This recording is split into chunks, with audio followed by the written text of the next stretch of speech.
Buenas tardes, ¿cómo están?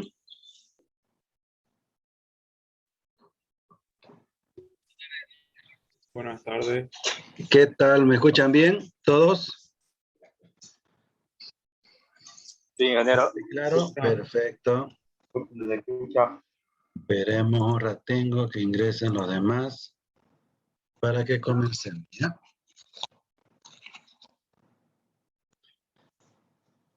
Ahí están ingresando.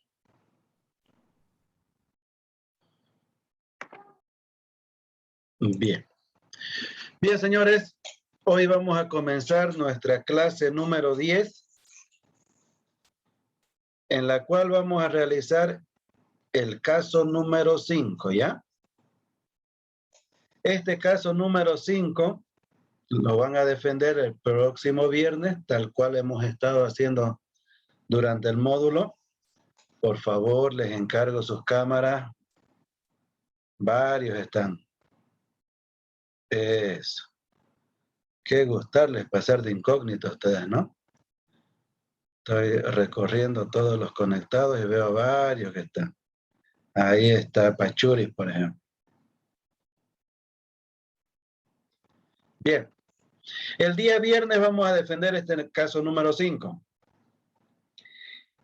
Y el día sábado de la próxima semana estaríamos pasando nuestra última clase. Con esa clase se termina lo que es el módulo 1 del área agroindustrial. Bien. Una vez que terminamos el módulo 1, yo le informo al ingeniero Corini que ya se terminó y para que se ponga en contacto con ustedes y les indique quién es su nuevo docente para el módulo siguiente, ¿ya? Entonces, ¿qué es lo que vamos a hacer el próximo sábado? El próximo sábado se van a realizar las defensas de todos los que van a quedar pendientes, porque hasta anoche habían 14 personas que habían defendido. Anoche defendieron 2. Por las consultas que hubieron no hubo tiempo para más defensa, entonces estamos hablando de 16. En la lista yo tengo 23 personas, por lo tanto faltan varios. Entonces vamos a hacer de esa forma. Con el caso que vamos a realizar hoy día ya terminaríamos todos los planteamientos de caso. El próximo viernes defienden este caso los que estén preparados y el sábado ya todos los restantes. Como les digo, nadie, pero nadie puede quedarse sin defender.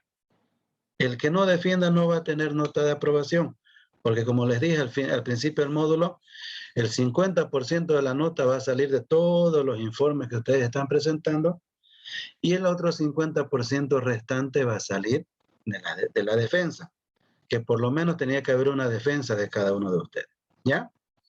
Entonces no podemos evitar el tema de la defensa. Ya sabe cada uno de ustedes quiénes defendieron, quiénes no defendieron, y vayan preparándose para la próxima semana, ¿ya? ¿Alguna duda, alguna consulta sobre todo lo que hemos ido viendo hasta ahora? Pregunten. ¿Todo queda claro? Sí, Perfecto. Entonces, ¿qué es lo que vamos a ver ahora? Ya durante los 4 primeros fines de semana que hemos ido avanzando, nos hemos dedicado a hablar de labranza, hemos analizado implementos agrícolas, de ahí nos hemos concentrado bastante en la parte de los tractores agrícolas, hemos hecho varios cálculos. Como se pueden dar cuenta ustedes, a una máquina se le puede hacer muchos cálculos. Hemos analizado el powertrain, hemos hecho dimensionamiento, vuelcos y demás. Ahora nos vamos a concentrar en la parte de cosecha. Vamos a analizar las cosechadoras. Para que al final de la clase, al final del encuentro de hoy, el planteamiento del estudio de caso va a ser un cuadro comparativo de algunos parámetros que vamos a ir viendo durante el encuentro. Un cuadro comparativo de esos parámetros de las cosechadoras que vamos a analizar, ¿ya? Como les digo, hoy nos dedicamos íntegramente a cosechadoras combinadas de granos. Ya dejamos de lado lo que son los tractores agrícolas. Pero antes de continuar, los comentarios de las defensas de anoche, porque esta retroalimentación que yo les hago es importante que la tomen en cuenta ustedes para los módulos posteriores y especialmente para sus defensas, ¿ya? A pesar que solamente defendieron 2 personas, igual hay algunas observaciones que tienen que ir puliendo todos. Primero que nada, revisar imágenes que se utilizan. Como vieron anoche, todas las explicaciones que hubieron partió a raíz de la imagen que se colocó sin haber tomado en cuenta que había ese error en la parte del análisis estructural. Entonces, cuando ustedes vayan a colocar las imágenes, fíjense bien que no hay errores. O si hay algún error, ustedes sean conscientes de que van a tener que hacer alguna aclaración. No hablar en primera persona. Yo sé que es algo que es difícil de cambiar, pero practiquen, por favor. Les encargo que vayan practicando hasta cuando lleguen la defensa, tanto interna como externa. Cuando ustedes estén defendiendo, tienen que hacerlo en tercera persona. Se realizó, se determinó, se calculó, se identificó. No hablen yo hice, yo calculé, yo vi, yo analicé. Todo en tercera persona, ¿ya? Revisar la parte conceptual para no cometer errores durante la defensa. Toda la parte conceptual es muy importante. Y además de ello, esta observación que les voy a comentar en este momento les he estado dando durante todas las defensas anteriores. No reciten los cálculos. No es necesario. El cálculo ya está ahí en la imagen, está la secuencia y los números hablan por sí solos. No necesitan, está bien, tienen que aparecer, pero no necesitan recitar. Con que ustedes en la imagen previa, en el esquema previo que hayan colocado, donde analizaron para realizar el cálculo posterior, con que expliquen de manera detallada esa imagen, lo demás se da por defecto. Ya se limitan simplemente a comentar las ecuaciones y los resultados finales, para que no quede duda de que ustedes están dominando el tema. Pero no lo reciten los cálculos, porque ahí también se van comiendo el tiempo de su defensa. No se olviden que son 30 minutos. 30 minutos se pasa volando. Otra recomendación que les hago, cuando vayan a defender, no le destinen mucho tiempo a la parte teórica. Máximo 5 minutos, donde ustedes van a hacer una pequeña introducción, donde van a delimitar su objetivo general, sus objetivos específicos, su justificación, el planteamiento del problema, hablarán algo de su marco teórico e inmediatamente se pasan a la ingeniería del proyecto. La parte importante de su defensa es la ingeniería del proyecto. Cómo analizaron, cómo ejecutaron y cuál fue el resultado al que ustedes llegaron. De todo lo que vieron. Y muy importante, sus conclusiones. No puede haber un estudio de investigación sin una conclusión, porque eso es algo que no puede faltar. Pueden hacer ustedes 500 páginas de cálculo, pero si al final no concluyen nada o su conclusión es muy superficial, desvirtúa todo el proceso investigativo que hicieron de manera previa. Tienen que concluir algo coherente, algo preciso y que se pueda entender, ¿ya? Tienen que esmerarse en la parte de las conclusiones y las recomendaciones. Parecería que es algo que uno tiene que colocarlo porque tiene que aparecer, pero no es así. un trabajo de investigación tiene una estructura, tiene un esqueleto, ¿no ve? Todos esos puntos que colocamos como formato es el esqueleto de la investigación. Y todos tienen que estar. La parte introductoria, la parte de los antecedentes, los objetivos tienen que estar bien delimitados. Por ejemplo, esta semana me pasaron una tesis, en realidad un proyecto de grado de uno de sus compañeros que está haciendo proyecto de grado para la primera revisión. Se tiene opción a 3 revisiones cuando se hace proyecto de grado. Una vez que ustedes lo presentan el informe final, se forma el tribunal y a cada uno de los tribunales le pasan el informe final. El estudiante no sabe quiénes son los tribunales hasta el día de la defensa, pero ya lo van pasando de manera anticipada y no. A mí me pasaron, me dijeron, tiene 10 días para pasar sus observaciones. Entonces, ¿qué es lo que yo fui viendo ahí en el trabajo? El trabajo es bastante interesante, pero no hay coherencia entre los objetivos y las conclusiones. Por eso, cuando ustedes hagan un trabajo de investigación, y igual que en el examen de grado, cuando hagan su estudio de caso para la defensa, tiene que tener coherencia. Los objetivos que ustedes están trazando, el desarrollo del trabajo y las conclusiones finales. Tienen que concluir algo y tienen que desarrollar todos los objetivos que se trazaron. Por eso yo siempre les encargo, no se llenen de objetivos específicos. Con 3 o 4 que englobe todo el trabajo es más que suficiente. Y esos objetivos específicos no tienen que ser ni igual ni mayor que el objetivo general. El objetivo general es el qué y el para qué de su trabajo. ¿Qué van a hacer y para qué lo van a hacer?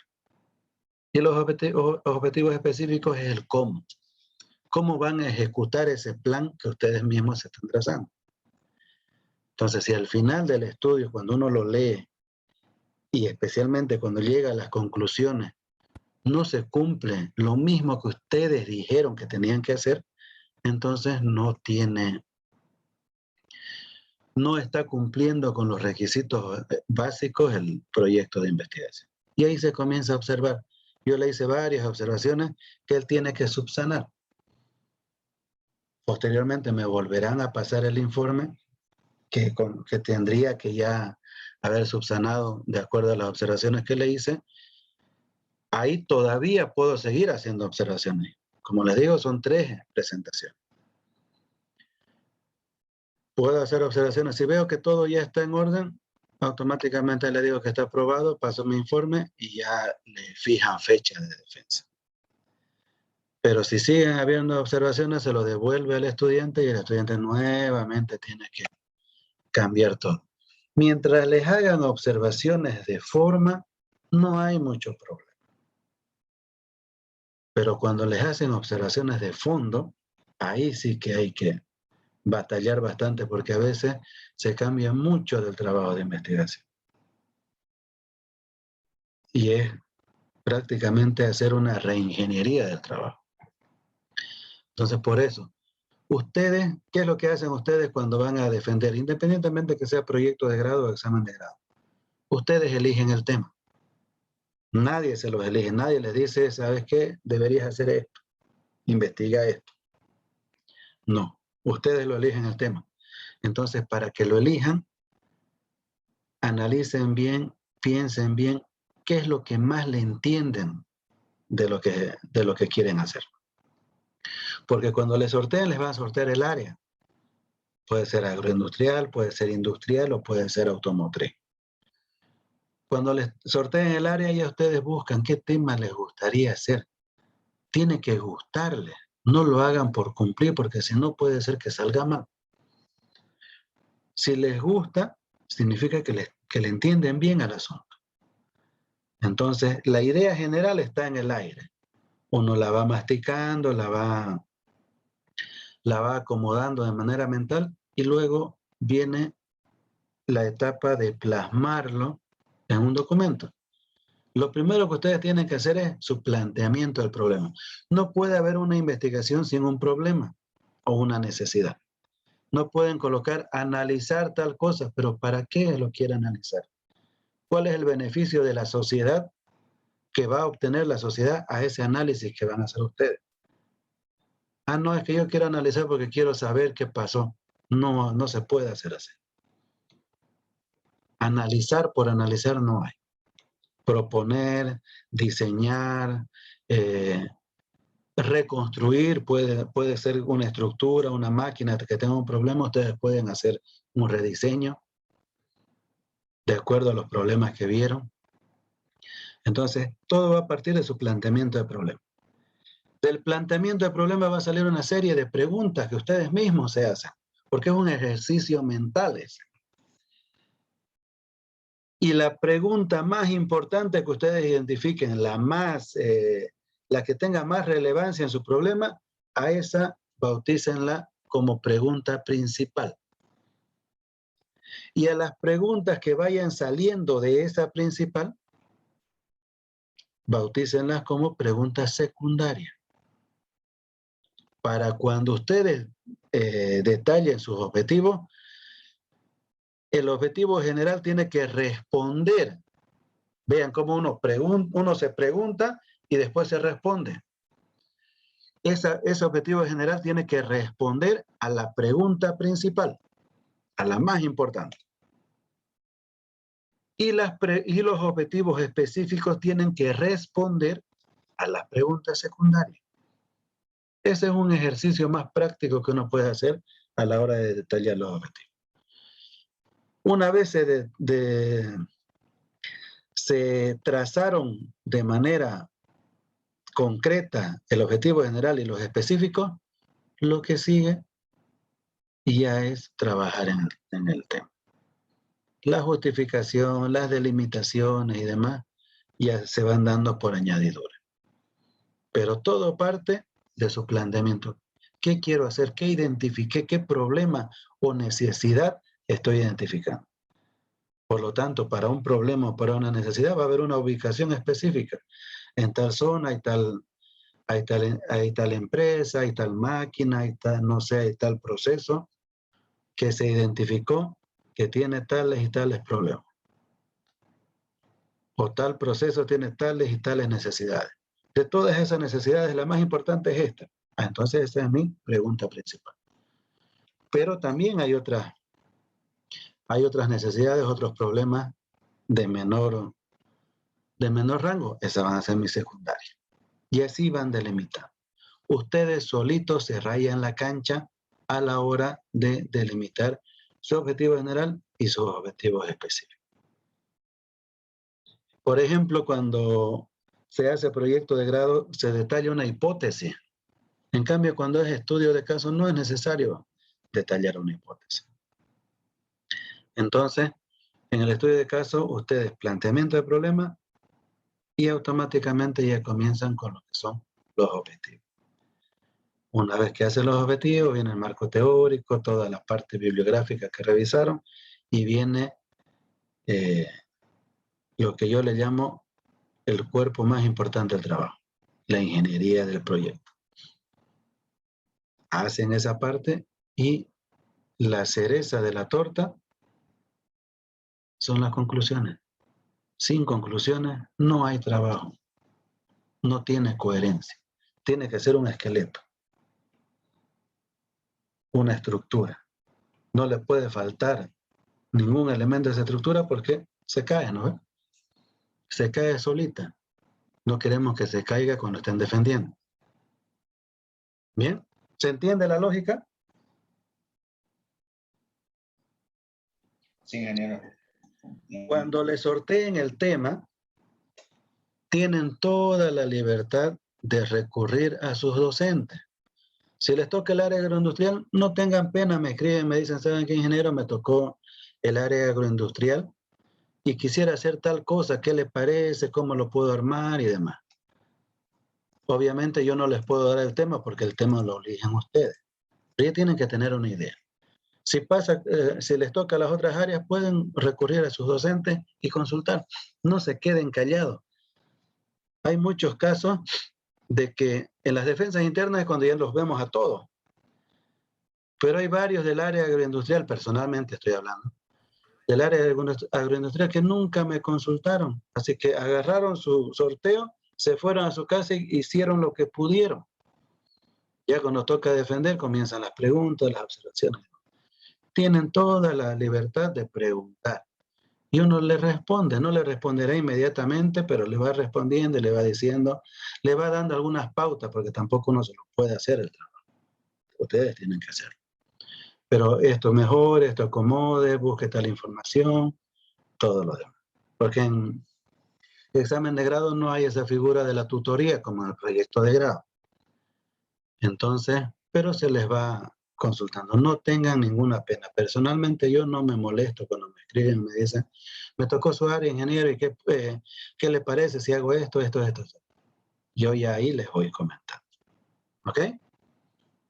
La idea es que lleguen a la defensa lo mejor preparado posible, para que no estén pasando penurias cuando estén defendiendo.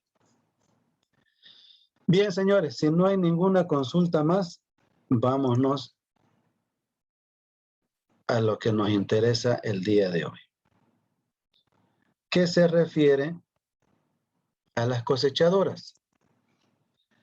Los que llevaron Agrícola 2 conmigo se acordarán de todos los parámetros que fuimos viendo en el tema de las cosechadoras. Si alguien no llevó conmigo y tiene alguna duda sobre algún término que utilizo o sobre algún cálculo que vamos a hacer, pregunten. Tenemos toda la tarde para ir avanzando, ¿ya? Bien, fíjense acá. El proceso de cosecha consiste en recoger todo el cultivo que está en el terreno luego de que concluyó su etapa vegetativa. La etapa vegetativa es un término que utilizan los agrónomos para referirse desde el momento en que la planta germina, o sea, saca la cabeza por debajo de la tierra, hasta el momento que ya está lista para cosecharse. Todo ese periodo que fue creciendo la planta es la etapa vegetativa. Entonces, una vez que la planta está lista para ser cosechada, ¿quién determina eso? El agrónomo. Nosotros no nos vamos a meter a áreas que no le entendemos muy bien. La agronomía es una rama que se encarga netamente de la parte biológica, estructural de los cultivos. El agrónomo sabe bien todo lo que es cultivos, tipos de terrenos, tipos de venenos y demás. Nosotros nos abocamos a la parte de la maquinaria, pero obviamente que tenemos que tener algunos conceptos básicos para poder hacer ese nexo entre la máquina con el suelo y con el cultivo. Entonces, en una empresa agrícola hay una serie de profesionales que forman el equipo de trabajo. Va a haber agrónomos, va a haber mecánicos, hay parte administrativa, pero todos tienen sus funciones específicas.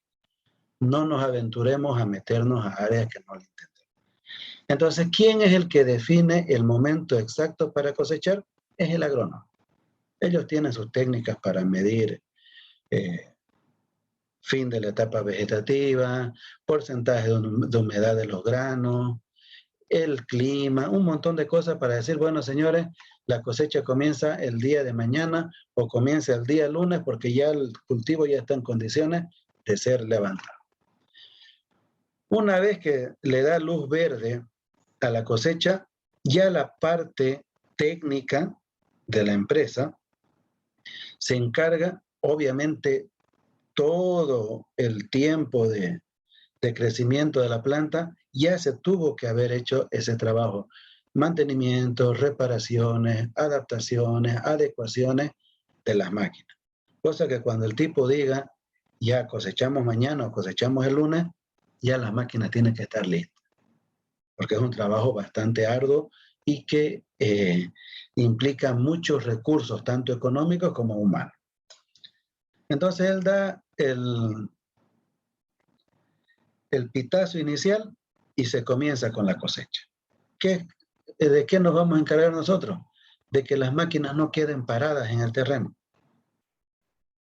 O si van a detenerse por algún inconveniente, solucionarlo lo antes posible o estar haciendo los mantenimientos que corresponden.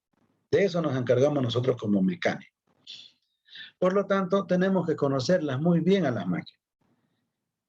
Y en cosecha, una de las máquinas más utilizadas es la cosechadora combinada de granos. Su nombre técnico es así, de largo.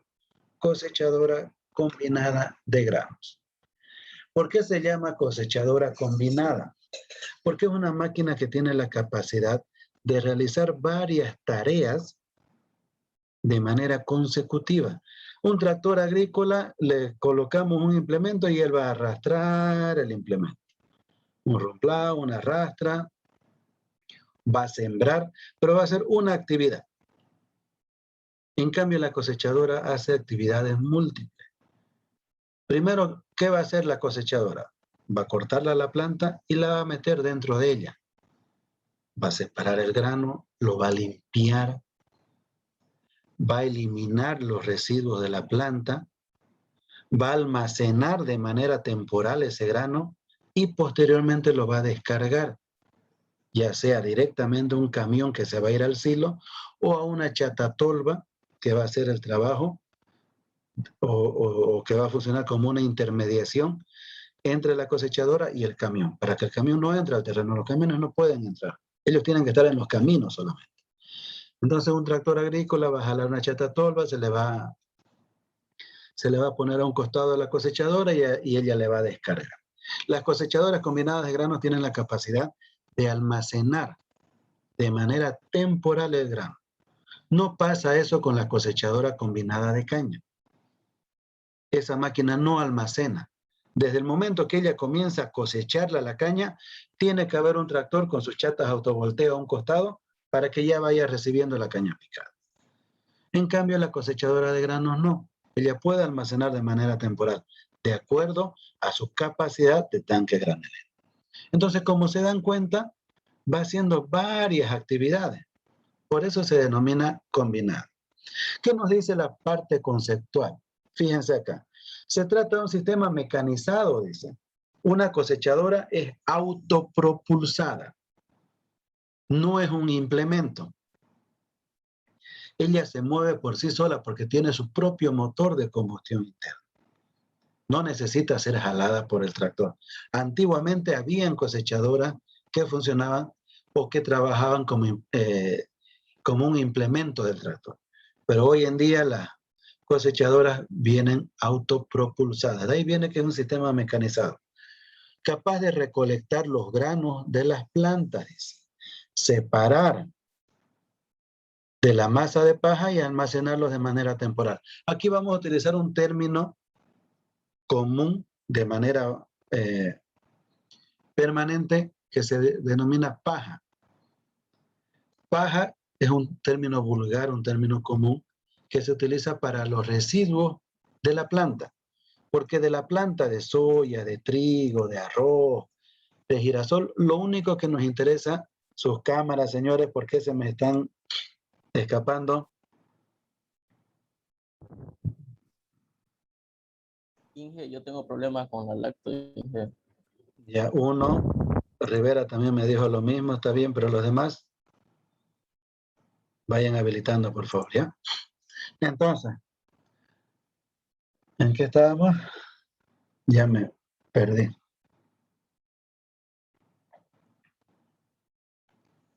El término paja. Ese término lo vamos a utilizar para hablar de los residuos de la planta, porque lo único que nos interesa de la planta es el grano. ¿Ok?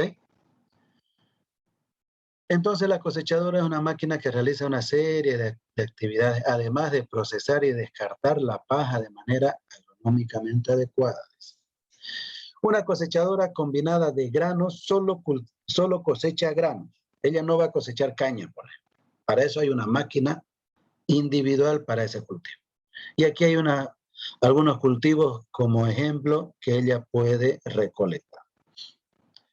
¿Qué es lo que hace una cosechadora? ¿Cuáles son? Si estamos diciendo que hace una serie de actividades de manera consecutiva, ¿cuáles son esas actividades? Veamos. Aquí, por ejemplo, me habla del corte y captación. Corte y captación se refiere a remover el cultivo del terreno, a desprenderlo del terreno. Ojo, la cosechadora corta, no arranca. No van a haber raíces dentro de la planta, dentro de la máquina. El principio de funcionamiento del elemento de corte de la cosechadora es el mismo principio de funcionamiento de una mascota. La mascota que utiliza el peluquero cuando nos está cortando el cabello. Esa mascota no nos arranca los cabellos, ¿no ve? No, simplemente corta y queda un pequeño segmento del cabello sobre la superficie de nuestra piel. Lo mismo pasa con la cosechadora. Ella no va a arrancar, ella va a cortar, va a cegar. Para eso, a eso se refiere con el término de corte y captación. ¿Con qué elemento de la máquina lo realiza ese proceso? Con este elemento que ustedes ven en la imagen, denominado plataforma de corte. Su nombre técnico, plataforma de corte. Su nombre común o comercial, cabezal. Con cualquiera de los dos nombres lo van a poder encontrar. Una vez que se cortó la planta, ya se encuentra sobre la plataforma de corte, tiene que ingresar dentro de la máquina para ser procesada. A eso se refiere con la alimentación. La alimentación se la realiza mediante este dispositivo que une la plataforma de corte con la máquina propiamente dicha. A ese elemento se lo llama alimentador o embocador. De ahí viene el término alimentación. Una vez que el cultivo, que las plantas ya están dentro de la máquina, se comienza con el proceso de trillado. Aquí dice trilla y separación. Cuando se habla del término trilla, ¿cómo lo relacionan ustedes? ¿Qué entienden por trilla?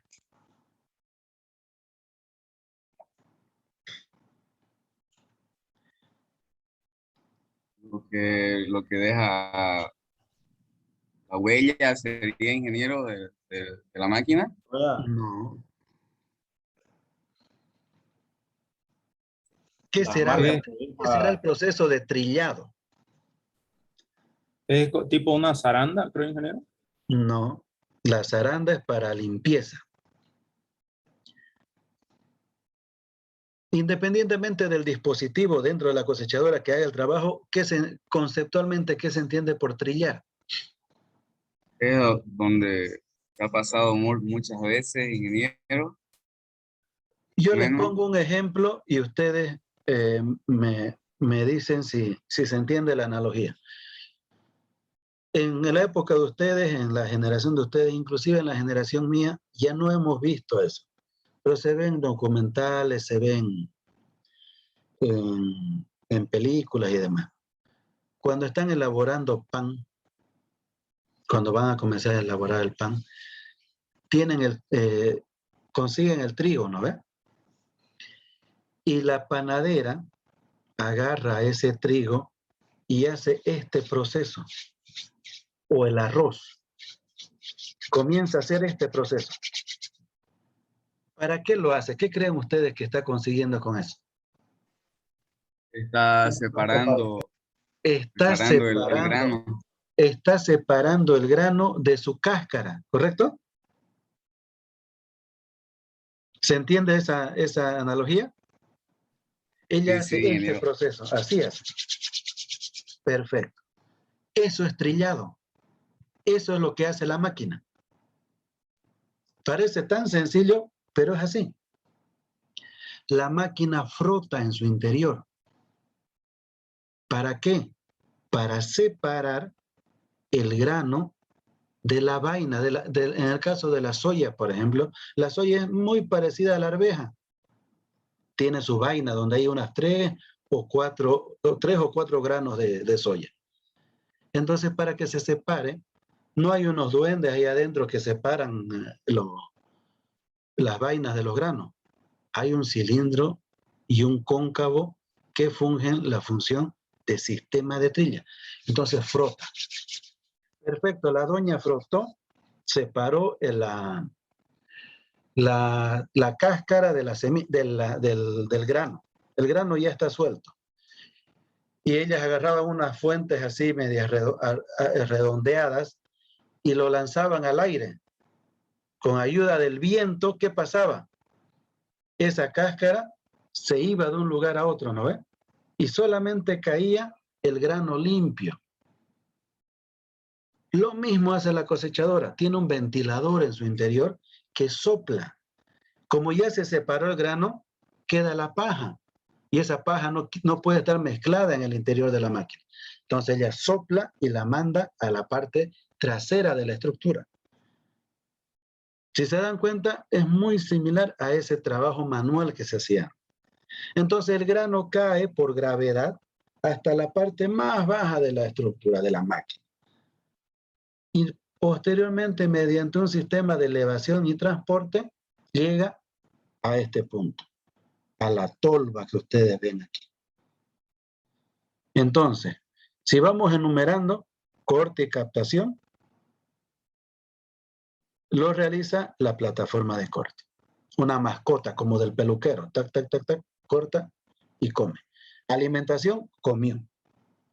Trilla y separación, frotó, separó y limpieza, dice aquí, limpió.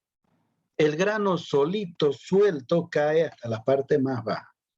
Transporte de granos, como ya está en la parte más baja de la cosechadora, pero tiene que ir arriba a esta estructura que ustedes ven aquí sobre el techo de la cosechadora. Entonces hay un transporte de grano. Almacenamiento de granos, dice, el tanque granelero. El tanque granelero viene de diferentes tamaños en función al tamaño de la cosechadora. Y su unidad de medida es litros, o sea, volumen. Descarga del grano, dice, ven este tubo largo que está a un costado de la cosechadora. Ese tubo, de manera hidráulica, se va a colocar perpendicular a la cosechadora para que descargue a una chatatolva o al camión. Ese tubo se denomina, su nombre técnico se denomina tubo de descarga. En el campo le llaman chimango. Entonces, descarga de granos, descarga ya sea la chatatolva o al camión. Manejo de la paja, dice. La paja son los residuos que van quedando de la planta, hojitas, tallitos, residuos de la vaina que no sirven, va hacia la parte trasera. Antes de continuar, por favor, salgamos y volvamos a ingresar, ¿ya?